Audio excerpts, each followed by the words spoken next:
దైవ చిత్తానుసారమైన దుఃఖము రక్షణార్థమైన మారు మనసును కలుగజేస్తుందా అని అది ప్రశ్న. కలుగజేస్తుందనైనా దైవ చిత్తానుసారమైన దుఃఖము రక్షణార్థకరమైన మారు మనసును కలుగజేస్తుందా? ప్రశ్న. కలుగజేస్తుందా? కలుగజేయదా? కలుగజేస్తుంది. అనేక ఎపిసోడ్లుగా మనం వింటూ ఉన్నాం. చూడండి, దైవ చిత్తానుసారమైన దుఃఖం అంటే దేవుని ఇష్టాన్ని నెరవేర్చే దుఃఖం అని అర్థం. రెండు రకాల దుఃఖాలు ఉన్నట్టు మనము లేఖనం ద్వారా చెప్పుకున్నాం. ఒకటి లోక సంబంధమైన దుఃఖము, రెండోది దైవ చిత్తానుసారమైన దుఃఖము. లోక సంబంధమైన దుఃఖం యొక్క ముగింపు మరణము, దైవ చిత్తానుసారమైన దుఃఖమునకు రక్షణ. అర్థమవుతుందా ప్రియులారా? కాబట్టి దైవ చిత్తానుసారంగా మనం దుఃఖపడటంలో నష్టం లేదు. దాని ముగింపు పరలోకం. కానీ లోక సంబంధమైన దుఃఖము సరే మరణానికి నడిపిస్తుంది అంటున్నాడు. శరీర సంబంధమైన కోరికల్ని కోరుకొని అనుభవించి నరకానికి వెళ్ళిపోవటం కంటే దుఃఖపడి మారు మనసు పొంది రక్షణ పొందుకొని పరలోకం పోవడం ఎంతో శ్రేష్టం. కనుక మారు మనసుకు సంబంధించిన దుఃఖము ఎంతో విలువనిస్తుంది. శరీర సంబంధమైన దుఃఖము అంత విలువనివ్వదు.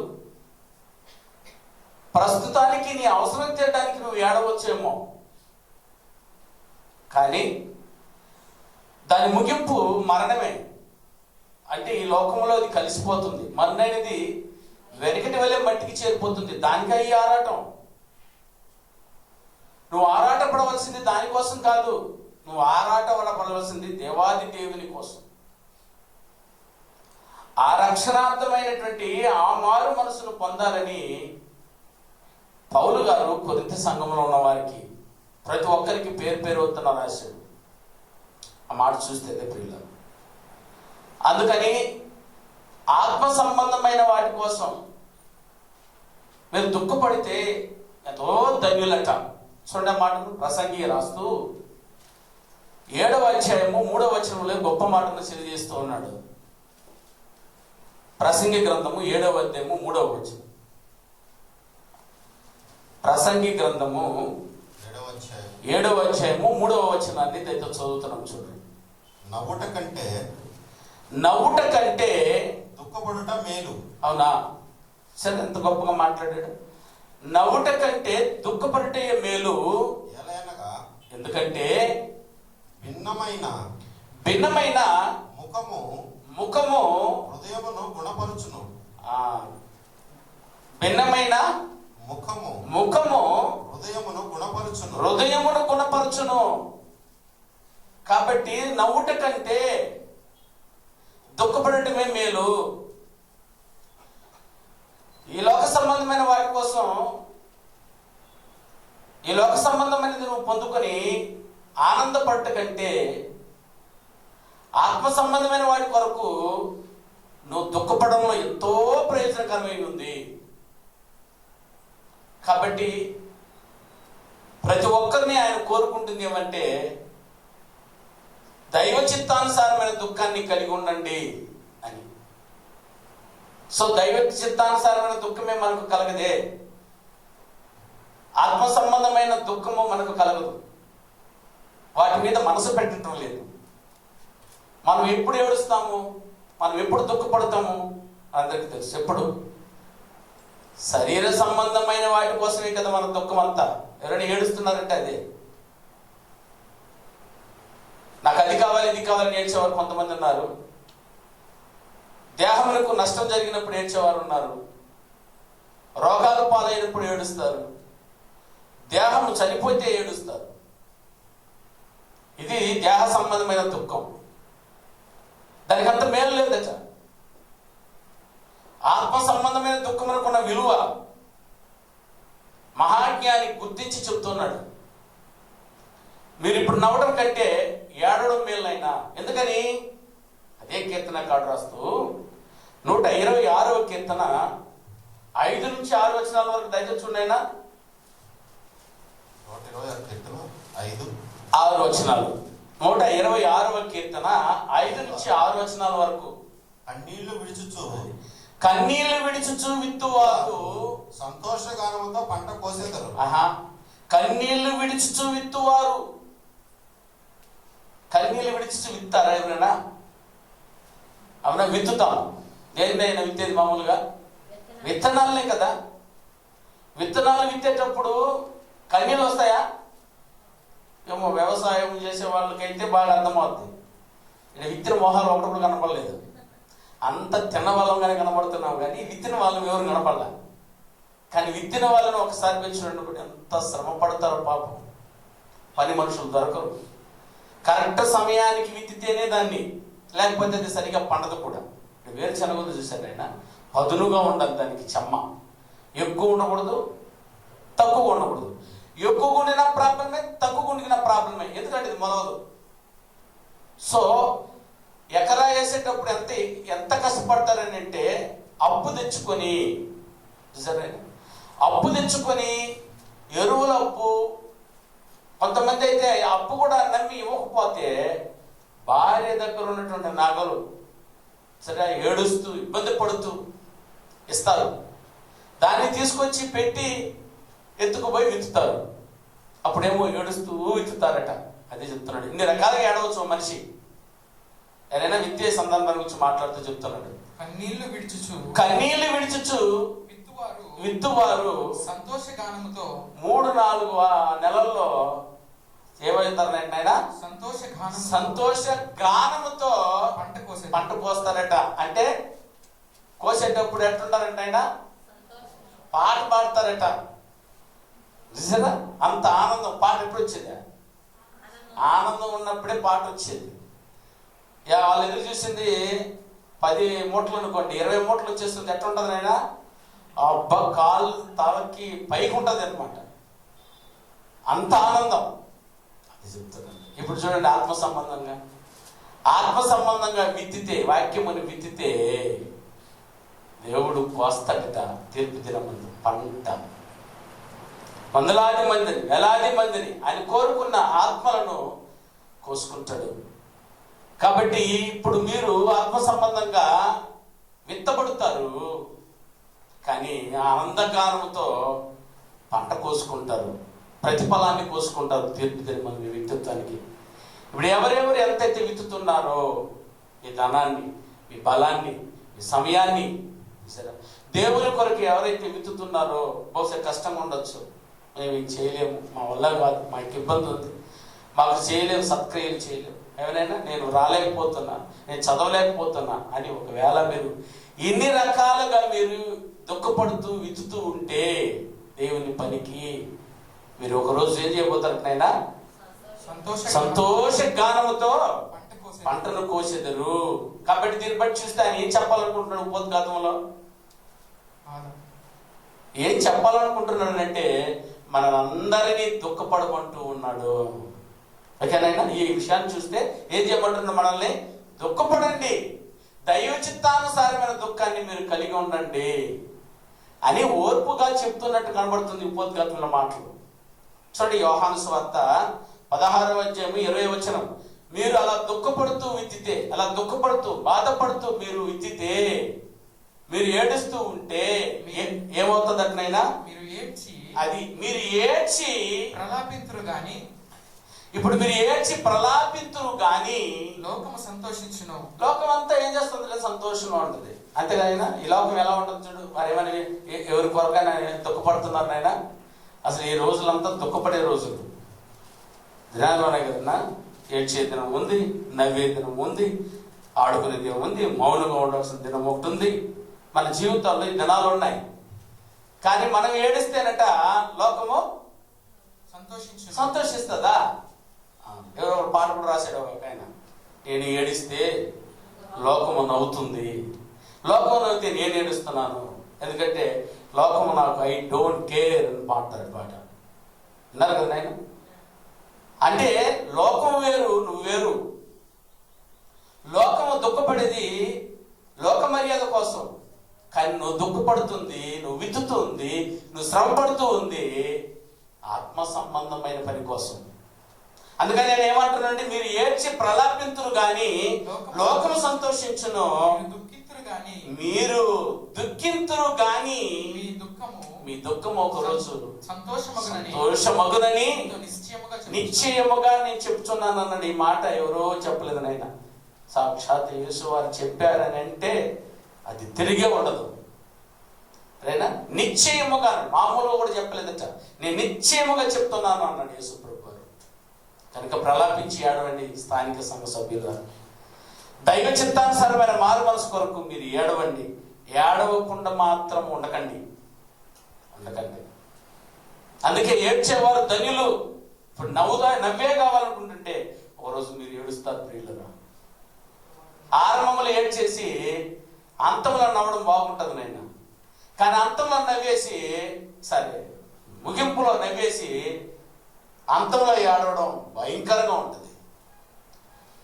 ఆరంభంలో నవ్వేసి అంతంలో ఏడవడం బాగుండదు. అర్థమైందా?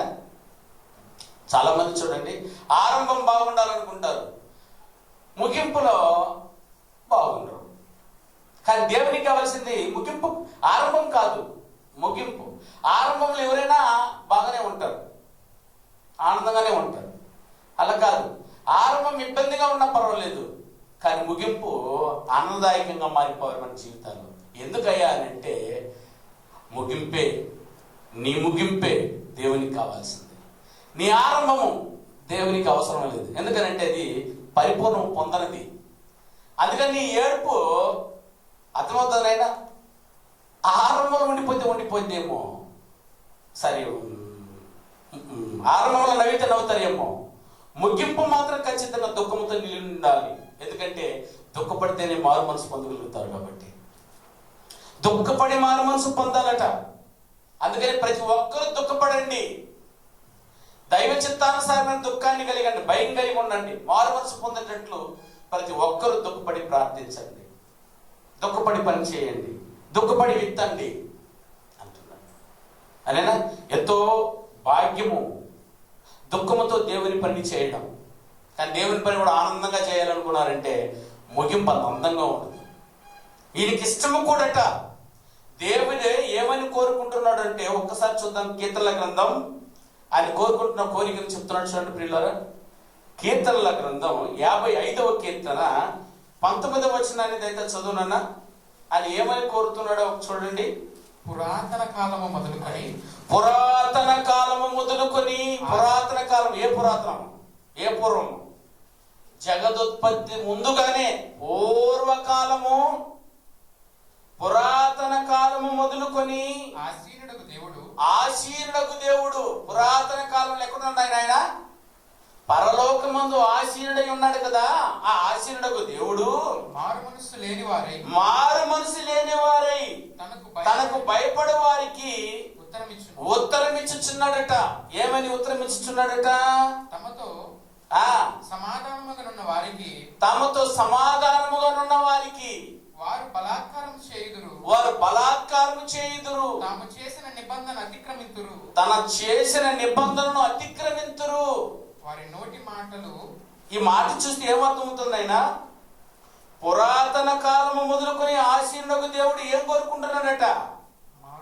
మారు మనసును కోరుతూ ఉన్నాడు. ప్రతి ఒక్కరూ రక్షణార్థమైన మారు మనసును కలిగి ఉండాలని కోరుకుంటున్నాడు. రక్షణార్థమైన మారు మనసు రావాలంటే ఏం చేయాలి వెంకటేష్? అన్నా, దైవ చిత్తానుసారమైన దుఃఖమును కలిగి ఉండాలి. దుఃఖపడితే మారు మనసు పొందలేడు ఓ వ్యక్తి.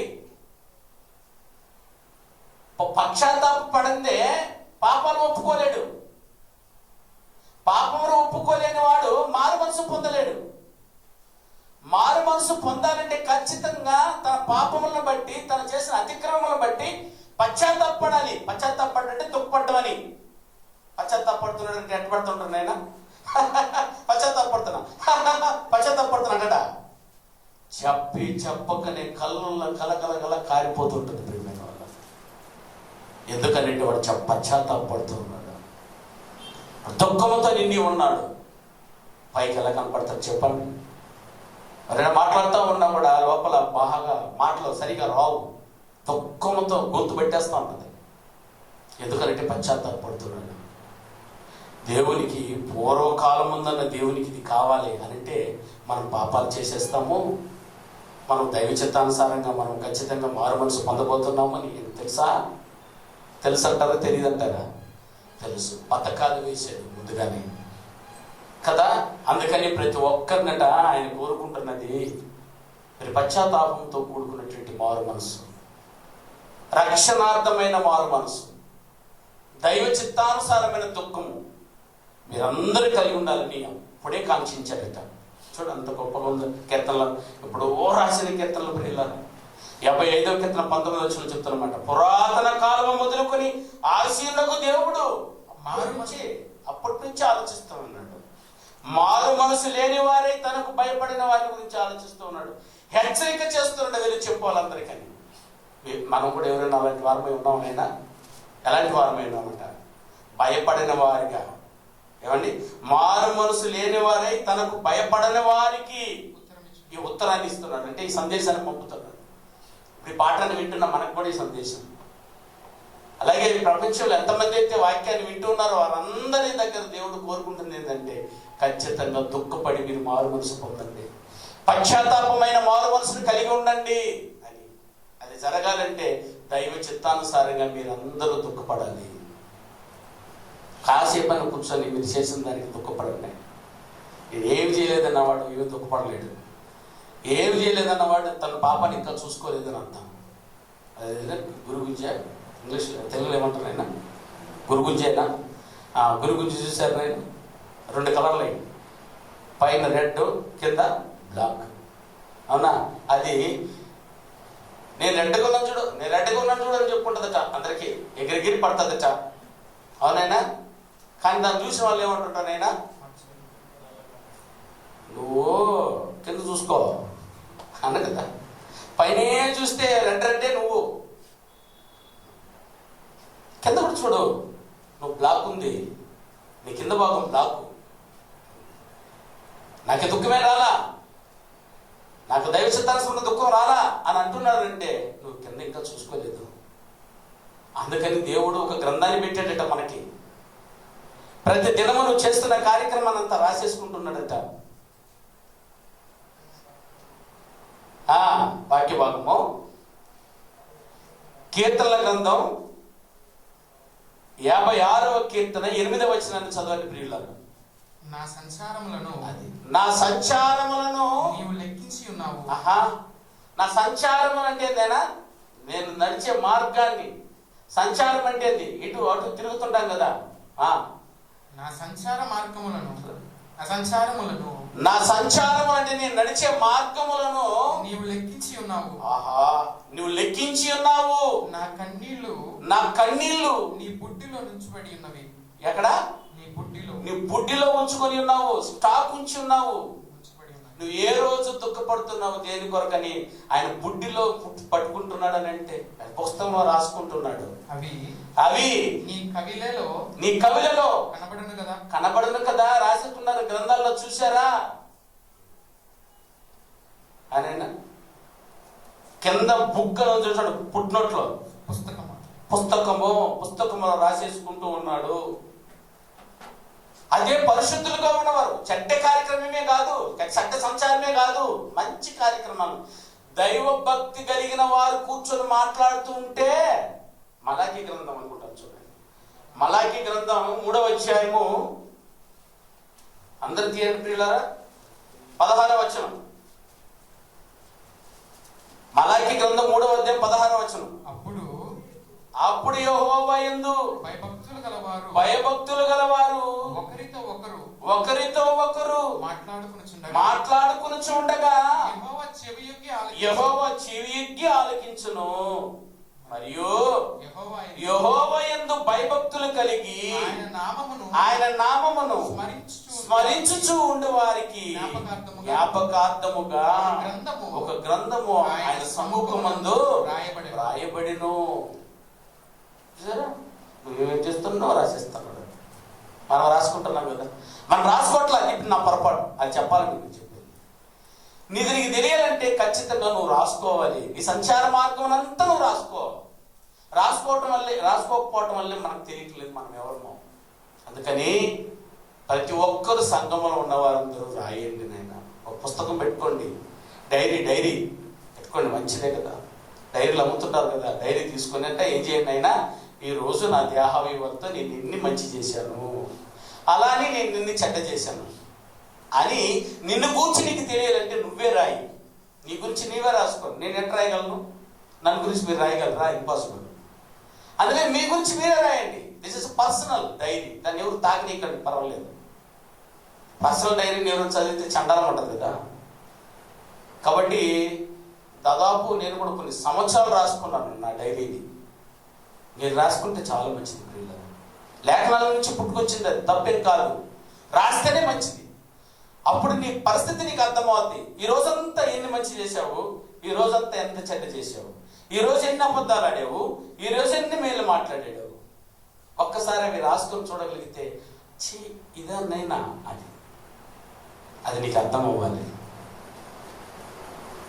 ఇదే క్రైస్తవ్యం. ఇది దేవుడు కోరుకుంటుంది. నువ్వు వచ్చి కూర్చొని పాట పాడే పనులు ఏమీ లేదు నాయన. మీరు వచ్చి కూర్చొని అని వాక్యం వినేసి వెళ్ళిపోవడం కూడా ఏ లాభం లేదు. మిమ్మల్ని మోసం చేసుకుంటున్నాను నేను అర్థం. ఇది బేసిక్స్ తెలియనటువంటి సంఘాలు చేస్తున్నటువంటి పనులు. మీరు బాగా తెలుసుకున్నారు కదా నేను. 15 సంవత్సరాలు అయిపోతుంది బాప్టిజం మొదటి బ్యాచ్. మీరు ఇప్పటికి ఎట్టున్నారంటే బోధకుల స్థాయిలో కలిగి ఉండాలి. అలా ఉండాలి అంటే మీరు క్రియల్లో కూడా ఎలాగా ఉండాలి, మెరుగుదలగా రాసుకోవాలి. సరే, ఏవి ఎన్ని అన్నది నీకు అర్థమైపోద్ది. అప్పుడు నువ్వు వ్యక్తిత్వ నిర్మాణంలో ఒకవేళ ముందడుగుంటే వెరీ గుడ్, నేను చూపించవచ్చు. దేమాన్ని చూడండి, ఆయన గురించి రాసేసాడు. దేమ ఈ లోకాన్ని స్నేహించి సంఘాన్ని విడిచి వెళ్ళిపోయాడు అని రాశాడు. అలాగే స్త్రీలు దొరకాలు చూసారా, ఆమె ఎంత గొప్పదో, ఆమె చేసిన సత్క్రియలు ఏంటో. యేసు ఆయన స్మరణకు తెచ్చుకొని ఆయన ఆ యేసుక్రీస్తు యొక్క మార్గంలో ఆమె నడిచిన వాటన్నిటిని పౌలు గారు అపురూపంగా సంఘానికి ఎత్తి రాశాడు. ఓదారంగు పొడిన తొలితైన పట్టణస్థలాలు లుదియా, ఒకసారి ఆమెను పోయి చూడు. ఏమండి, తమ చరాస్థిర ఆస్తులు అమ్మేటువంటి వారి లిస్టులు రాశాడు. అంటే ఎట్లా తెలుసు ఆయనకి? వాళ్ళ బ్రతుకులంతా రాసేసుకుంటున్నారు. నువ్వు రాసుకోనైనా ఎంత బాగుంటుంది చెప్పండి. రాసి పెడితే చాలా బాగుంటుంది ప్రియులారా. నువ్వు రాస్తేనే నీవు అర్థమవుతావు. అప్పుడే నువ్వు దుఃఖపడగలవు. అయ్యో ఇన్ని చేశానా. బ్రదర్ని మనం అడుగుతూ ఉంటే బాధపడుతూ ప్రార్థన చేస్తాడు. ఎందుకని అంటే తన్నుకు వచ్చేస్తుంది అది చేస్తుంటుంటే అన్ని. నీకు ఏ బాధ ఇబ్బంది కలగట్లేదు అని అంటే ఏం మార్పు పొందట్లా, బాగా గట్టి కాలిపోయింది నీ గుండె. ఏరైనా నీ దుష్ట హృదయము అంధకారమైపోయింది, నీకు ఏది కనబడలేదు. దైవ చిత్తానుసారం కనబడలేదు, దేవుని చిత్తం కనబడలేదట. ఎందుకు కనబడలేదు? నువ్వు రాసుకోలేదు. నువ్వు ఎన్ని చేసినావు అన్నది నీకు తెలియలేదే. అంటే ఇది క్రైస్తవ్యం మాట చెప్పని పిల్లరా. నేనేం తప్పు చేశానా, నేనేం పాపం చేశానా అని గొప్పలు చెప్పుకునేటే కనబడుతున్నామే తప్ప నేను పాపిని, దేవా నన్ను రక్షించు, నన్ను కాచి కాపాడు, నా పాపాన్ని క్షమించు అని మొరపెట్టలేకపోతున్నాము దుఃఖంతోనంటే గల కారణం నీ సంచార మార్పు నీకు అర్థం కావట్లేదు. నువ్వు కూర్చుంట, నువ్వు లేచుట నీకు తెలియటం లేదు. అవునైనా నువ్వు పలుకుట, ఏం పలకాలనుకుంటున్నావు, ఎలాంటి పలుకులు పలుకుతున్నావు నువ్వు ఇంకా రాసుకోలేదు నువ్వు. అందుకని దయ ఉంచి నువ్వు దుఃఖం రాలేదు, నాకు రక్షణార్థకరమైనటువంటి మానవునికి సంబంధించిన దుఃఖం నాకు సంభవించలేదు అని అంటే ఖచ్చితంగా ప్రతి ఒక్కరు దుఃఖపడేదని నేర్చుకోవాలి. మొదట అదే చెప్తున్నాడు. నువ్వు మారువలస పొందాలంటున్నాడు. లూకాసు వార్త 24వ అధ్యాయం, లూకాసు వార్త 24వ అధ్యాయం 47వ వచనం. యెరూషలేము మొదలుకొని సమస్త జనములలో సమస్త జనములలో ఆయన పేరిట మారు మనస్సును ఆయన పేరిట మారు మనసును పాప క్షమాపణయు పాప క్షమాపణయు ప్రకటింపబడిననియు వ్రాయబడి ఉన్నదట. వ్రాయబడి ఉన్నదట. చూసారా, ఎక్కడి నుంచి ఎక్కడి వరకట? యెరూషలేము మొదలుకొని సమస్త జనములు అంటే భూదిగంతముల వరకు, యెరూషలేము నుంచి భూదిగంతముల వరకు ప్రతి ఒక్కరు ఏమవ్వాలట? మారు మనసు పాప క్షమాపణయు ప్రకటింపబడినట్లు వ్రాయబడి ఉన్నది. ఆల్రెడీ రాసేసాడు యెషయా గ్రంథకర్త. యెరూషలేము దగ్గర నుంచి ఇటలీ అంటే మీరు మ్యాప్ చూస్తే మీకు అర్థమవుతుంది. యెరూషలేము రైట్ల కింద భాగంలో ఉంటది, రోమా పై భాగంలో ఉంటది. మ్యాప్ లో అలా ఉంటది. అంటే దాని అర్థం ఇక్కడ నుంచి అలా అనుకుంటూ మొత్తం ప్రపంచం అంతా అనుకుని వెళ్ళిపోయింది అక్కడ పోతే. చూసారా, అలాగట సువార్త వెళ్ళాలి, ప్రతి ఒక్కరూ మారు మనసు పొందాలి అని పురాతన కాలం మొదలుకొని ఆశీడుగా దేవుడు కోరుకుంటున్నాడట. అందరూ మారిపోవాలని దాని అర్థం. యెరూషలేము అంటున్నాడంటే అర్థం ఏంటంటే ఆనాడు వారికి చాలా గుర్తు. యెరూషలేము ఏడుందో తెలుసు, ఇటలీ ఏడుందో తెలుసు. మనకు తెలియకపోతే చెప్పాలి. ఇక మీకు చెప్పాలంటే గ్లోబ్ మొత్తం ప్రపంచమంతా మారు మనసు పొందాలట. అది ఆయన కోరుకుంటున్నది. ప్రతి ఒక్కరు మారు మనసు పొందాలంటే ఏం చేయండి? ఆయన ప్రతి ఒక్కరు ఏమా దుఃఖపడాలి. ఎక్సలెంట్. అది దైవ చిత్తానుసారమైన దుఃఖము, దేవుని చిత్తం కొరకు దుఃఖపడాలి. ప్రతి ఒక్కరు దుఃఖపడాలి. సంఘములు ఏడవని వారు ఉన్నారని అంటే ఏడవమని కోరుకుంటూ రచిస్తున్న సందర్భం ఇది. ఇంతవరకు ఆ దుఃఖాలు మనకు రాలా, అవసరం కూడా లేనట్టు బతుకుతున్నాం మనం. ఖచ్చితంగా దుఃఖపడండి. అయినా కరోనా అయినా ఎన్నమ్మా లెక్కలేనండి. దాదాపు 9 మనకి తెలిసే 9 రకాల ప్రాబ్లమ్స్ అయినా వచ్చింది. ఇప్పుడు మన కొత్తది ఒకటి ములుచుకొని వస్తుందని చెప్తున్నారు. ఏదైనా సైన్ ఫ్లూ ఇంతకుముందు ఎప్పుడో వచ్చింది. ఇప్పుడు వస్తున్న సైన్ ఫ్లూ అటాది కాదట. అది ఇంకెంత భయంకరం ఉండదో, అది కూడా చైనాలోనే పుట్టిందట. అంటే ఎన్నో ఏమ్మా రేపు మాపు ఇంకెన్ని వస్తుందో. ఈ నెలల్లోనే నాకు తెలిసినంత భయంకరమైన విపత్తులు జరిగిపోతూ ఉన్నాయి. ఇంకా దుఃఖపడిన మానవలసి పొందవా అంటే ఇవన్నీ ఎందుకు ఇస్తున్నాడో చెప్పబోతున్నాడు వాక్యభాగం. ఈ తరం మొదలుకొని ఎక్కడ వరకు? యెరూషలేము మొదలుకొని ఇటలీ వరకు. అది అపోస్తల కార్యములు 17వ అధ్యాయము 30వ వచనం చదవనా? అపోస్తల కార్యములు 17వ అధ్యాయం 30వ వచనం.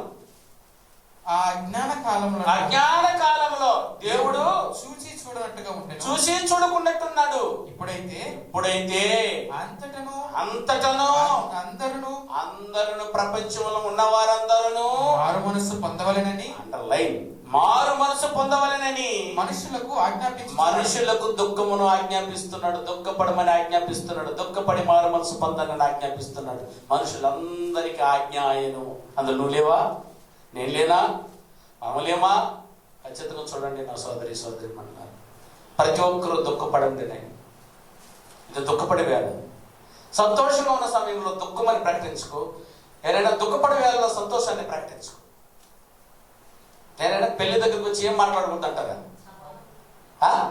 పెళ్లి సందర్భంలో వచ్చి ఏం మాట్లాడకూడదంటారా?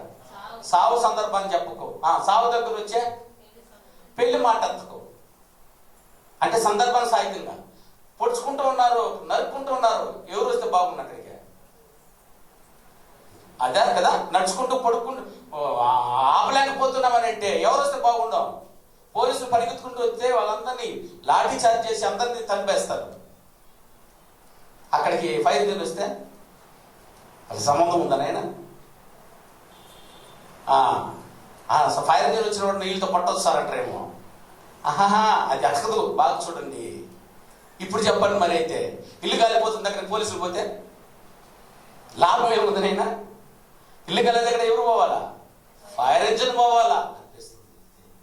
సంతోషంగా ఉన్నప్పుడు సంతోషంగా ఉండండి. దుఃఖంతో ఉన్నప్పుడు దుఃఖపడండి. ఇది దుఃఖపడు వేళ. ప్రపంచమంతా విపత్తులతో దుఃఖపడు వేళ. మనకేమన్నా అర్థమవుతుంది నైనా? మనకి ఎందుకు వస్తాయి దుఃఖం? అయితే మనకి ఎప్పుడో ప్రాబ్లం రాలా. చెన్నైలో మీకు అందరికీ ఫేస్బుక్లో నేను పంపించాను, వాట్సాప్లో పంపించాను. సరే, ఒక ఫ్యామిలీ భర్త చచ్చిపోయాడు, హాస్పిటల్ నుంచి ఇంకా తీసుకెళ్ళిపోతారు, దగ్గరకు రానివారు ఎవరిని. చూసారా ఆ కుటుంబం ఎలా విలపించిందో. తాళి కట్టిన భర్త వెళ్ళిపోతూ ఉన్నాడు, ఇక లేడు. భార్య తెచ్చుకునేసింది, పోతే పోతే నా భర్తను కడచూపలు చూసుకుంటామని తెప్పుకొని వెళ్ళినా అక్కడ ఆమెను చూడేటి వెళ్ళ. బంధువులు లాక్కుంటున్నారు, పక్క డాక్టర్లు లాగేస్తున్నారు, అక్కడ వాళ్ళందరూ లాగేస్తున్నారు. పోయి కనీసం చూడలేనంత పరిస్థితి. బిడ్డలు అల్లాడుతూ ఉన్నారు, అయ్యో నా డాడీని ఇంకెప్పుడు చూడబోతామని. కనీసం కడల చూపైనా చూసుకోనీయకుండా చూసారు.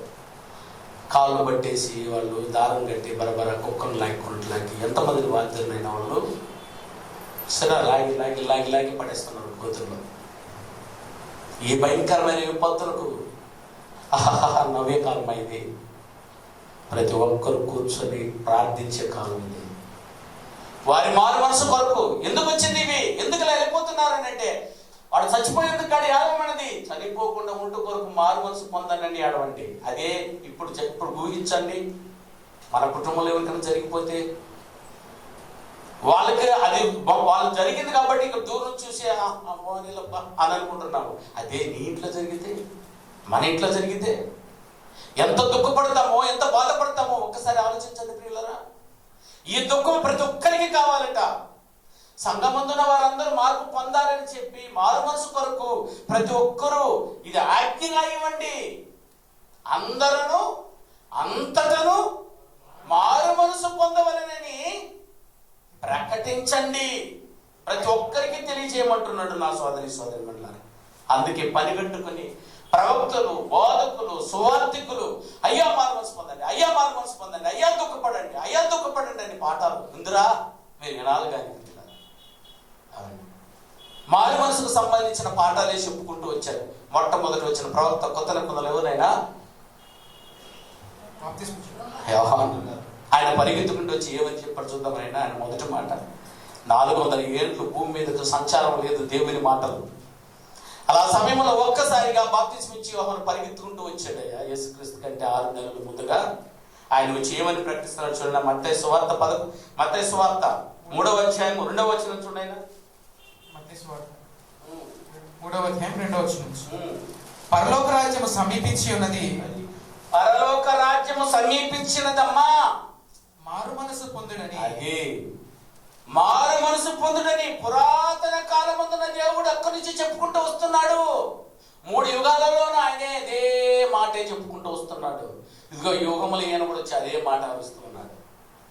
ప్రవక్తగా ఆయన వచ్చి చూసారా ఏమంటున్నాను ఆయన, పరలోక రాజ్యము సమీపించి ఉన్నది, మారు మనసు పొందుడని యోదయ అరణ్యములో ప్రకటించుచు ఉండెను. ప్రభు మార్గము సిద్ధపరచబడి ప్రకటించుచు ఉండెను. ఏమి ప్రకటించుచుండెను? మారు మనసు సంబంధమైన దుఃఖం, దైవ చిత్తానుసారమైన దుఃఖము, రక్షణార్థమైన మారు మనసుని కలగజేస్తుంది. రండి మారు మనసు పొందండి అని బాప్తిస్మం ఇచ్చే యోహాను చెప్తున్నాడు. ఇప్పుడు నేను కూడా చర్చ చెప్తున్నా మైక్లో, మారండి నేను ఇప్పుడే. ఇంకా ఎన్ని రోజులు మా బాప్తిస్మం తీసుకోకుండా ఉంటావు? ఏదైనా జరిగితేనైనా మీరు దుఃఖపడేది, బాగున్నప్పుడేనైనా నాకు బాప్తిస్మం ఇచ్చేయండి, మాకు ఇవ్వండి, వాక్యం చెప్పండి, మాకు బాప్తిస్మం ఇవ్వండి అని ఒక్కరు వస్తే కదా. సరే అంటే దాని అర్థం ఏంటి ఆయన, నాకు అక్కర్లేదు ఇప్పుడల్లా. ఎందుకు అక్కర్లేదని అంటే, ఇంకా నువ్వు రాసుకోలేదు, ఇంకా నీ కింద ఉన్నది నువ్వు చూసుకోలేదు, అది ఇంకా ఎప్పుడునైనా ఇంకెంతకాలం కావాలి? కనీసం నువ్వు రక్షణార్థమైన మార్పుడు చూడకుండా నేను చనిపోతే నీ పరిస్థితి ఏంటో ఒక్కసారి ఆలోచించు. ఈ విపత్తులు చనిపోతే ఏంటంటే నీ పరిస్థితి. నీకు తెలిసి నీ అమ్మను పోగొట్టుకుంటున్నావు, నీ కళ్ళారా ఎరిగి నీ అక్క చెల్లెలను పోగొట్టుకుంటున్నావు, నువ్వు ఎరిగి నీ పిల్లలను పోగొట్టుకుంటున్నావు, నీకు తెలిసి మీ అమ్మానాలను పోగొట్టుకుంటున్నావు బాప్తిస్మం ఇవ్వకుండా. ఆయన నువ్వు ఆస్తి సంపాదించి పెట్టేది లోకం నుంచి దాటించదు. ఆయన తీర్పు నుంచి తప్పించాలంటే నువ్వు రక్షణార్థమైనటువంటి మారు మనసు. నీ బిడ్డకి ఏదైనా సాధించి పెట్టావనంటే అది బాప్తిస్మం. కూర్చోబెట్టిన బిడ్డకి చెప్పు తల్లి. మీ అన్నకి ఏదైనా గిఫ్ట్గా ఇస్తున్నావనంటే రక్షణ ప్రకటించు, శాశ్వతమైంది ఇది. అది ఇవ్వలేదు నేను ఒక్క తల్లిదండ్రులు కూడా, అది ఇవ్వలేదు ఒక అన్నదమ్ములు కూడా, ఒక అక్కజల్లులు కూడా. వీటి గురించి ఆలోచించలేదు. ప్రకటించు, అందరూ అంతటను. అజ్ఞాన కాలం కాదు ఇది. ఉంది నాయన, ఇప్పుడు చనిపోతామో తెలియదు. వారానికి ఎలా ఉందో అర్థమే కావటంలే. వాతావరణం మారిపోతూ ఉంది, మనుషులు మారిపోతున్నారు, రోగాలు మారిపోతూ ఉన్నాయి. అసలు ఉంటామా లేదన్నటువంటి భీతి పట్టుకుంది ఇప్పుడు మనుషులకి. ఇలాంటి సమయంలో మరి ధైర్యంగా నువ్వు ఉండాలని అంటే ఖచ్చితంగా నువ్వు మారు మనసు పొందిపో. ఖచ్చితంగా నువ్వు మారు మనసు పొందాలంటే దైవ చిత్తానుసారమైన దూక్కో. చాలైనా ఇప్పుడు నువ్వు చేసిన పాపాలన్నీ చాలదా? గోరుకొట్ల నీకు ఇంకా పప్పు కూర పెడుతుంటే ఏమవుతామా? ఏం కూర అని పరిగెత్తుకుంటూ వస్తాడు. పప్పురా ఏందమ్మా, అవునా? మొహం మీద చెయ్యి. గోంగూర చూస్తే ఇంకో ఊళ్ళో పడుతుందంట కొంతమందికి. చూసారా? ఏ కూరలోనే మార్పు కావాలనుకుంటున్నావు? బోరు కొట్ల ఇంకా నీకు బోరు కొట్టలేదు? ఈ పాపాలను బోరు కొట్టలేదా? అసలు విసిగి వేసాల చెందట్లేదా? అదే అంత రుచి అది. జాగ్రత్త పడినైనా చెప్పి వినకపోతే కేటీఆర్ ఏదో ప్రకటన ఇచ్చాడు. ఎవరికో మంత్రికో ఎమ్మెల్యేనే నాకు తెలియదు. అతనికే కదా అందరికీ ఇచ్చాడు మాస్క్. మాస్క్ వేసుకోండి అని ఇస్తే అతను ఆ క్యాడర్ అయితే నాకు తెలియదు కానీ కట్టుకోయాలి. కేటీఆర్ ఎవరినైనా ముఖ్యమంత్రి కొడుకున్నాడు తెలంగాణలో. ఆయన ఒక మంత్రి, ఐటీ శాఖ మంత్రి, అంత గొప్ప వ్యక్తి. స్టేజ్లో ఆయన వేసుకొని అందరికి ఇస్తూ ఉంటే ఒక ఆయన పెరిగి ఏదో నన్ను మాస్క్ వేసుకోమంటున్నాను అని చెప్పి పెరిగి జోబులు పెట్టుకున్నాడు. 2వ వారాల కాలం వచ్చినా ఎవరికే అప్పుడు ఏమని రాసేది తెలుసా? కేటీఆర్ మాట వింటే నాకు ఈరోజు ఏమొచ్చుందా? అవునా? అప్పుడు తెలిసిందమ్మా. కూర్చోబెట్టి ఫ్యాన్లీస్ చెప్తున్నాను కదా నేను, మారు మనసు పొందని బాబు. అంతో నువ్వు మారు మనసు పొందలేని పరిస్థితుల్లో నువ్వు అడగబోతావు. నన్ను బాప్తీసం నాకు బాగా తెలుసు. పడకల మీద ఉన్నప్పుడు అడుగుతారు నేను చాలామంది. అప్పుడు నేను పాఠం చెప్పానా, నేను ఇచ్చానా, ఏం చేయాలి చెప్పు. శుభ్రంగా హ్యాపీగా ఉన్నాను కదా నాయన. ఈ కరోనాలో ఏం పని ఉందో చెప్పు నాయన. నేను ఊరికే పడి ఉన్నాను కదా. దాన్ని మాకు చెప్పండి, క్లాస్ ఉన్నారు కదా, ఫోన్ చేసి అంకుల్ ఉన్నావా, మేము వచ్చామా? ఒక్కరు చేయనైనా బోర్ కొట్టలేదా? టీవీల దగ్గర ఇంకా మీకు టీవీ మిమ్మల్ని రక్షిస్తుందంటే, మీరు రక్షించేస్తుందంటే మీరు టీ దగ్గర కూర్చొని పర్వాలేదు. వద్దు, దయచేసి వినండి. ఎన్ని రోజులు ఉంటామో మనకి తెలియదు, ప్రమాదం ఇది. అందుకని బాప్తీసం పొందడం వాళ్ళు ఎవరు ఉన్నారంటే నాకు ఫోన్ చేసి క్లాస్ ఏర్పాటు చేసుకోండి. రండి, ఇలాగే దూరంగా కూర్చోబెట్టి రోజు ఉన్నాను నేను పాఠాలు చెప్తాను. ఖచ్చితంగా బాప్తీసం పొందిస్తున్నాను. కొంతమంది కొత్త వాళ్ళు అడుగుతున్నారు. ఆయన కొత్తగా వచ్చిన కోడళ్ళు ఉన్నారు, అడుగుతున్నారు. ఖచ్చితంగా ఇస్తాను. ఆయన వచ్చి వినండి, మార్పు పొందండి. దేవుడు కోరుకుంటుంది కూడా ఇదే. ప్రవక్త వచ్చి ప్రకటించింది ఇదే. అపోస్తలులు వచ్చి ప్రకటించింది కూడా అదే. యేసుక్రీస్తు గారు ప్రకటించింది కూడా అదే. అందులో మొదటిగా ప్రవక్త బాప్తిస్మ ఇచ్చే యోహాను వచ్చి ప్రకటించాడు. యేసుక్రీస్తు కూడా ఏమని ప్రకటించాడు చూడండి. ప్రకటన 11వ అధ్యాయము, మత్తయి సువార్త 11వ అధ్యాయం 20వ వచనం చూడండి. ఆయన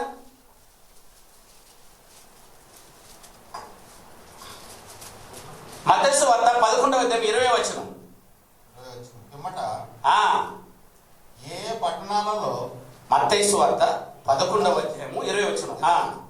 పిమ్మట ఏ పట్టణాలలో ఆయన విస్తారమైన అద్భుతములు చేసెనో, యేసుక్రీస్తు వారు విస్తారముగా అద్భుతములు చేసెనో, ఆ పట్టణముల వారు మారు మనసు పొందకపోవటం వలన ఆయన వారిని ఇట్లు గద్దింపసాగెను. గద్దించాడట. చీ పొండ్రా అని కోపం వచ్చేసింది కావాలని. ఎందుకనే? అది ఏం కావాలని వస్తున్నారా? అద్భుతాలు మహత్కార్యాలు సూచక్రియ చేయించుకోవడానికి వచ్చాడు. కానీ అద్భుతాలు మహత్కార్యాలు చేసింది ఎందుకట? మారు మనసు పొందుతారని. ఈ రోజు అద్భుతాలు చేస్తున్నారే వాళ్ళకి తెలుసా? రారా పొందే పో. ఆ రోజు అద్భుత కార్యాలు మహత్కార్యాలు యేసుక్రీస్తు వారు కానివ్వండి, అపోస్తులు కానివ్వండి, ప్రవక్తలు కానివ్వండి చేసింది మారు మనసును పొందడానికి. యేసుక్రీస్తు వారు ఆ రోజు అక్కడ అద్భుతాలు చేశాడు, మారు మనసు పొందుతారని ఎదురు చూశాడు. అంటే పాఠమేది బాబు? మారు మనసు పొందమని. కానీ వారందరూ ఏం పొందలేదట. వారందరూ మారు మనసు పొందకపోవటం వలన ఆయన ఇట్లు గద్దింపసాగాను. ఏమని? అయ్యో అయ్యో కొరాజీనా, కొరాజీనా, అయ్యో బెత్సదా, అయ్యో బెత్సదా, మీ మధ్యన చేయబడిన మీ అద్భుతములు మధ్య చేయబడిన అద్భుతములను తూర్పు సీదోను పట్టణములో తూర్పు సీదోను ప్రాంతములలో చేయబడిన ఎడల చేయబడి ఉండిన ఎడల ఆ పట్టణములో వారు ఆ పట్టణంలో ఉన్న వారందరూ పూర్వమే గోనెపట్ట పూర్వమే గోనె పట్ట కట్టుకొని బూడిద వేసుకొని బూడిద వేసుకొని మారు మనసు పొందిందురు. మారు మనసును పొంది ఉందరు. నేనే వాళ్ళకి అక్కడ చేయలేకపోయాను. వాళ్ళకి చేసి ఉంటే వాళ్ళు మారిపోయి ఉండేవాళ్ళు. నేను వాళ్ళకి వాక్యం చెప్పుంటే మారిపోయి ఉండేవాళ్ళు. చాలా మంది విన్నా మారు మనసు పొందలేదు. కానీ ఒకసారి చెప్పగానే మారు మనసు పొందిపోయారని అంటే అబ్బా సమయం అంతా మనం అక్కడ వేస్ట్ చేసామని అనిపించింది. అదే యేసుక్రీస్తు వరకు చెప్తున్నది. ఏమండి, పురాతన కాలం మొదలుకొని దేవాదేవుడు కోరుకున్నది మనుషులకు మారు మనసు కావాలని చెప్పి అదే ప్రవక్తలు చెప్పింది. అదే యేసుక్రీస్తు వారు చెప్తూ ఉంది. అపోస్తుల కార్యములు 20వ అధ్యాయము 21వ వచనం చదువు బ్రదర్. అపోస్తుల కార్యములు 20వ వచనం. అపోస్తుల కార్యములు 20వ వచనం. మరియు ప్రయోజనకరమైనది ఏదియు దాచుకొనక బహిరంగముగా గాను ఇంటను మీకు తెలియజేయచ్చు బోధించుచు దేవుని ఎదుట మారు మనసు పొంది మన ప్రభు అయిన యేసుక్రీస్తునందు విశ్వాసం ఉంచవలెనని యూదులకును గ్రీకు దేశస్థులకును ఎలాగూ సాక్ష్యం ఇచ్చుచూ ఉంటుమో అదంతా మీకు తెలుసు. అంటే ఇప్పుడు చెప్పిన ఇంటింటికి తిరిగి ఏం చేయాలంటే ఆయన మారు మనసును కలిగ చేయాలి. రక్షణార్థమైన మారు మనసును కలగజేసే విధంగా ఇంటింటికి వెళ్ళి చెప్పండి, వీధి వీధికి వెళ్ళి చెప్పండి అన్నాడు. వీధికి పోనీటిలా ఇంటికి రానిటిలా కదా ఇప్పుడు ఇది పరిస్థితి. కానీ మొదట ప్రకటించబడింది అందుకేనండి, ప్రతి ఒక్కరు మారు మనసు పొందించాలి ఏంటని. ఇంటింటికి రాని కూడా చేస్తున్నారు ఆయన. మీరైనా చెప్పండి, ఇక్కడ ఉన్న వాళ్ళైనా సబ్జెక్ట్ తెలియని వాళ్ళైనా బాప్తిసం సబ్జెక్ట్ నాకు తెలియని వాళ్ళు సాక్షి చేతులుతాను ఇక్కడ నరికెళ్తా ఒక్కొక్కరిని. ఎందుకని 4 సంవత్సరాలు కదా ఒక్కొక్కరిని చెప్పింది. అవునా నిజమా కదా చెప్పండి. అది మీ నేరం. నాకు తెలియదు అన్నానంటే కొత్త వాళ్ళని కాదు నాయనా, నేను అడుగుతుంది 15 సంవత్సరాలు కూర్చున్నారు వాళ్ళని. అందుకని ప్రతి ఒక్కరికి వచ్చే సబ్జెక్టు చెప్పండి. మీ ఇళ్ళలో వచ్చి మీ కోడలకి చెప్పండి, మీ భార్యకి చెప్పండి, మీ తమ్ముళ్ళకి చెప్పండి, మీ చెల్లెలకు చెప్పండి, మీ అల్లులకి చెప్పండి కదా. ఇంకా నాయనా ఇంకా వచ్చి కూర్చొని చెప్పడం మీకు మీరు చెప్పి నా దగ్గర తీసుకురండి, కన్క్లూజ్ ఇస్తాను వాళ్ళకి. వాళ్ళకి ఏం కావాలో చెప్పి తర్వాత నేను బాప్తిస్మం ఇప్పిస్తాము. అంతమంది కూడా చేయరా? ఇంకేదైనా మీరు సువార్త రక్షింపబడి సంఘం చేరుకుంది ఆలోచించు. ఇంటింటను వీధి వీధను మరి ప్రకటించింది ఇదేయ్యా. మొదటిసారి తప్ప క్రైస్తవం ఎందుకనైనా ఉన్నది. అసలు రక్షణ గురించి ఆలోచించలేదనంటే నువ్వు ఇంకా నీ క్రియల గురించి నువ్వు ఎరగలేదని దాని అర్థం. జాగ్రత్త పడండి, హెచ్చరిక చేస్తూ ఉన్నాడు. ప్రతి ఒక్కరు రక్షణార్థమైన మారు మనసును ప్రకటించు, మరి వినని మార్పు పొందని. మార్పు పొందట కొరకు ఇవన్నీ నేను చేశాము అయినా చెప్పినా అని ప్రకటన గ్రంథం 9వ అధ్యాయం 21వ వచనం. ప్రకటన గ్రంథం 9వ అధ్యాయం 21వ వచనం చూడండి ప్రియులారా. చెప్పారట, చెప్తూనే ఉన్నారు పాపం, చాలా మంది చెప్తూ ఉన్నారు. ఆ చెప్పినా మరియు తాము చేయుచు ఉన్న నరహత్యలను మాయా మంత్రములను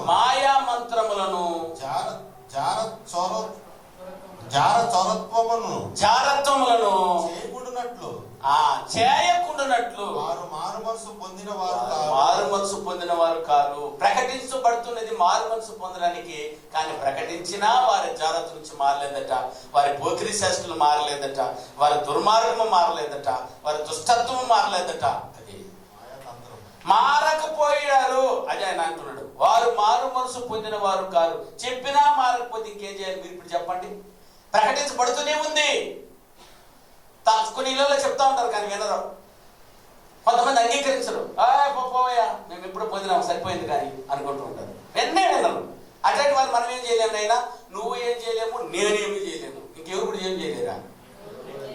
దేవుడు కూడా ఏమి చేయలేడు అనుకుంటారా? దేవుడు ఏమి చేయలేడు కానీ ఏం చేస్తాడు ఇప్పుడు చూడు. అది కదా కావాలనా? వద్దమ్మా వద్దు. ఆయనకంటే బలిస్తాడు, నాకంటే బలశాలివేమో నువ్వు. ఎవరైనా అంతే కదా, నేను చెప్తానంటే నా మాట వినలేదని అంటే అలక్ష్యం చేస్తున్నావంటే ఏందిరా అని అనుకుంటున్నావేమో, పర్వాలేదు. కానీ నీకు ఈక్వల్గా ఉన్నవాడు చెప్పినా వినకపోతేవనుకో అది ఇంకా ఘోరము. కానీ నీకు పెద్దవాడిగా ఉండి చెప్తున్నాడు అనుకో అది వినలేదనంటే ఇంకా ఘోరము. ఇక ఎవరికి దిగాల్సి వస్తుందా? ఇప్పుడు ఆయన దిగాల. అందుకే మనం ఏమని చూస్తున్నాడు, ప్రకటన గ్రంథం 16వ అధ్యాయము 9వ వచనం కదా, చెప్పినా వినకపోతే ఏమంటున్నాడు ఒకసారి చూడండి. మారిన వాటి గురించి ఆయన ఏమని రాశాడో చూడండి. ప్రకటన గ్రంథం 16వ అధ్యాయము 9వ వచనం. కాగా మనుషులు తీవ్రమైన వేడిమితో ఏమైపోవాలట? తీవ్రమైన వేడితో కాలిపోయి ఈ తెగుళ్ళ మీద అధికారము గల దేవుని నామమును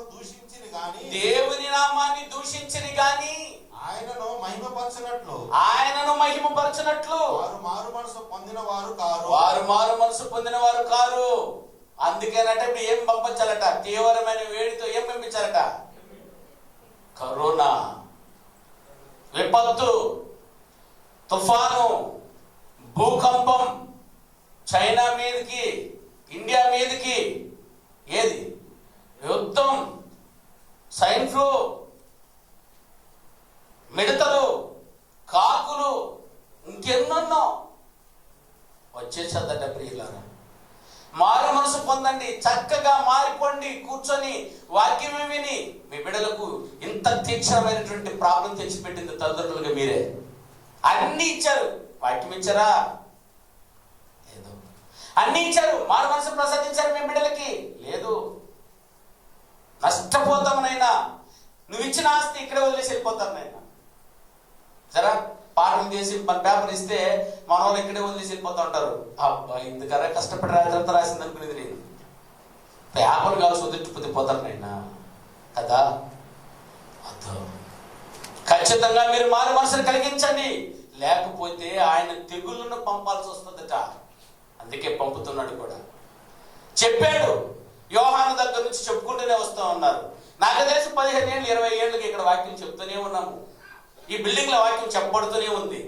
సువార్త వినిపిస్తూనే ఉన్నాము. పబ్లిక్ మీటింగ్లు చెప్పిస్తున్నాము, కుటుంబ ప్రార్థనలు చెప్పిస్తున్నాము, యూత్ క్లాసులు పెట్టాము, సండే స్కూల్లో పెడుతున్నాము. అయినా మీరు వినలేదు అంటే ఇప్పుడు ఎవరు రావాలట? అదుగోనైనా తీవ్రమైన తెగుళ్ళు మన మీదకి రాక తప్పదు. అందుకని ప్రకటన గ్రంథం 3వ అధ్యాయం 19వ వచనం వెరీ వెరీ వెరీ ఇంపార్టెంట్. ఈ వచనం దయచేసి చూడండి ప్రియులారా. ప్రకటన గ్రంథం 3వ అధ్యాయం 19వ వచనం. ఆయన తెగుళ్ళు పంపిస్తున్నాడంటే మీరు అందరూ ఆయన కఠిన అనుకోబాకండి, ఆయన దుర్మార్గుడు అనుకోబాకండి.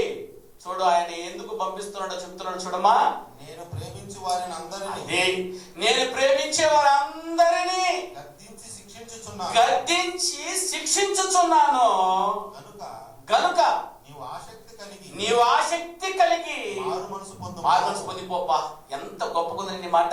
ఇంతకంటే నీకు స్వీట్ కరమైన మాట ఇంకేదో ఉందనైనా చెప్పునైనా.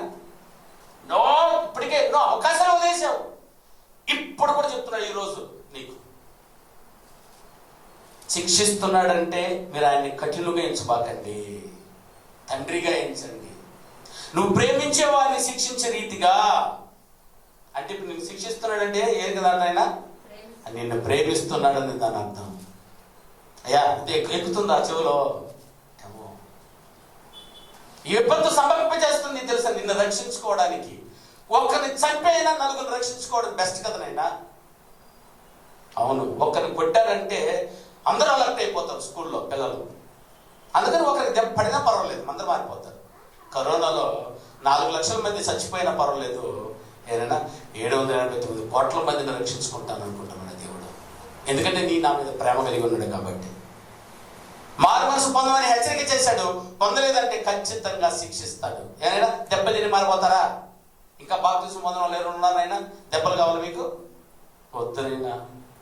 అమ్మ నాన్న కొడితే ఆరిపోద్ది, అవునా కదా? ఐవర్ కొడితే టీచర్ కొట్టినా ఆరిపోద్ది, 4 రోజులు గాయాలు ఉంటుంది, మారిపోద్ది. దేవుడు కొట్టాడంట 14 రోజులు లీవ్. నువ్వు ఎక్కడుంటావా? అవునా? క్వారంటైన్లో ఉండి చేసేవారు పర్వాలేదు. నేను అటు నుంచి మళ్ళీ ఇంకొకటి ఉందే, ఐసోలేషన్కి వెళ్ళినామంటే ఇంకా వస్తావో రావు కదా, వద్దునైనా వద్దు, ఇంకా ప్రేమగా చెప్పమా, అసలు అంత అవసరం వద్దునైనా రండి, నాకు తెలిసి రేపటి నుంచి వచ్చేయాలి గట్టిగా బాప్తిజం క్లాసులకి మారిపోయి పిల్లలు. ఇంకేం కావాలి చెప్పిన ఈ లోపల మీకు చాలా 16 ఏళ్ళు 20 ఏళ్ళు 25 ఏళ్ళు ఇంకేం కావాలైనా చాలు. మార్పు పొందడానికి గురించి ఆలోచించండి. మిమ్మల్ని ప్రేమిస్తున్నాడు ఇప్పటికీ. అందుకే హెచ్చరిక చేస్తూ ప్రకటన గ్రంథం 2వ అధ్యాయం 16వ వచనం చదువు కదా. ప్రకటన గ్రంథం 2వ అధ్యాయం 16వ వచనం. కావున మారు మనసు పొందము. అది కావున అంటే పని చెప్పిన దాన్ని బట్టి, కావున మారు మనసు పొందము, లేని ఎడల నేను నీ యొద్దకు త్వరగా వచ్చి. అప్పుడు ఆయన రావాలైనా, నేను నీ యొద్దకు త్వరగా వచ్చి నా నోట నుండి వచ్చు ఖడ్గము చేత మీతో ఏం చేస్తానంట. ఆయన యుద్ధం చేస్తే ఎట్లుంటుంది అయినా, పాకిస్తాన్ సరే ఏదైనా చైనా మన మీద యుద్ధం చేస్తేనే తట్టుకోలేకపోతున్నాం తెలుసా. వాడు బాగా ఉన్నాడు, మనకంటే బాగుండే వాళ్ళు అయిన వాళ్ళు తెలుసా, సైన్యంలో కానీ జనాభా కానీ ఆస్తిలో కానీ. వాడు కోటేశ్వరుడు, వాడికి అన్నీ ఉన్నాయి, బయట చూపించుకోవాలని చూస్తున్నాడు. ఎవరు దొరకపోతారా అని అప్పట్లో ఎవరు వేసేస్తారు. ఓకేనా, వాళ్ళు చేస్తేనే తట్టుకోలేకపోతూ ఉంటే 10 మంది 15 20 మంది చచ్చిపోయాము. అర్థమైందేనా. ఇంకా దేవుడు దిగితే ఎట్లుంటుంది చెప్పండి పిల్లరా. వద్దు, దేవుడిని యుద్ధానికి రక్షింపకండి. ఆయనకి యుద్ధశాల ఉంది, ఏదైనా ఇది ఆయుధశాల. ఆయుధశాల అంటే ఫ్యాక్టరీ అయినా, ఆయనకి ఆయుధాల ఫ్యాక్టరీ ఉంది. ఏదంటే మీరు అనుకున్న కత్తులు అనుకునేది, అది కనబడ్డు చూసారా, పరిగెత్తాలా ఒక్కొక్కడు, ముసుగులు వేసుకోవాలా, కనబడకుండా వీధులు అంటే కనబడకూడదు. ఆర్డర్ వేసేటట్టు కనబడదు. సైనికులు ఎవరు కనబడరు, ఆయన సైనికులు. అది ఆయన యుద్ధానికి దిగవుతున్నాయినా వద్దు. మర్యాదగా మారిపోతాం, ప్రేమతో మారిపోతాం, అన్నదమ్ములుగా మారిపోతాం, అక్కచెల్లులుగా మారిపోతాం. ఎంత గొప్ప మాటలు రాస్తున్నాడు నేను. వద్దాము ప్రతి ఒక్కరు. కావున మారు మనసు పొందము, లేని ఎడలా యుద్ధానికి దిగుతాను నైనా వద్దునైనా. అందుకని అపోస్తల కార్యములు 26 27 ఏమంటారు చూడు బ్రదర్. అపోస్తల కార్యములు 26వ అధ్యాయం 20వ వచనం. అపోస్తల కార్యములు 26వ అధ్యాయం 20వ వచనం. మొదట దమస్కులోని వారికి యెరూషలేములోను యూదయ దేశం అంతటను తరువాత అన్ని జనులకును వారు మారు మనసు పొంది దేవుని తట్టు తిరిగి. అదే ఆశయం, దేవుని తట్టు తిరిగి మారు మనసులకు తగిన క్రియలను చేయవలెను అని ప్రకటించాలి. మేము ప్రకటిస్తాం కూడా అదే. మారు మనసు పొందండి, మారు మనసుకు పొందినందుకు ఫలాన్ని మీరు ఫలించండి. ఇది దేవుడి మిమ్మల్ని కోరుకుంటున్నాడు. కాబట్టి ఇప్పుడు ఈ విషయం బట్టి ఏం చేయాలి బ్రదర్? ఈ విషయం బట్టి కొరింథీయులకు రాసినటువంటి 2వ పత్రిక 7వ అధ్యాయము 9వ వచనం. పై వాక్యమును బట్టి ఇంతంతా ఈ ప్రసంగం అంతా విన్న తర్వాత అని ఏం చెప్తున్నాడట? మీరు దుఃఖపడితేరని సంతోషించలేదు కానీ దుఃఖపడి మారు మనసు పొందితరని. మీరు దుఃఖపడి మారు మనసు పొందారని అంటే నాకు అంతకంటే వేరే ఆనందం సంతోషం లేదు. కాబట్టి మీరు ఇప్పుడు దుఃఖపడి మీరు మారు మనసు పొందండి. ప్రతి ఒక్కరూ దుఃఖపడాలంటే ఖచ్చితంగా మీ పాపాలు మీరు రాసుకోండి, చూడండి, మీరు పశ్చాత్తాపడండి. అయ్యో నేను ఇలా చేశానా, నువ్వు ఇలా చేయడానికి పుట్టలేదు. అలా ప్రతి ఒక్కరు మార్పు నుండి రక్షణ పొంది దేవునికి కుమారులు కుమార్తెలు అవుతారని ఆశిస్తూ ఆరాధనలో ఈ గొప్ప మాటను ముగిస్తూ ఉన్నాను.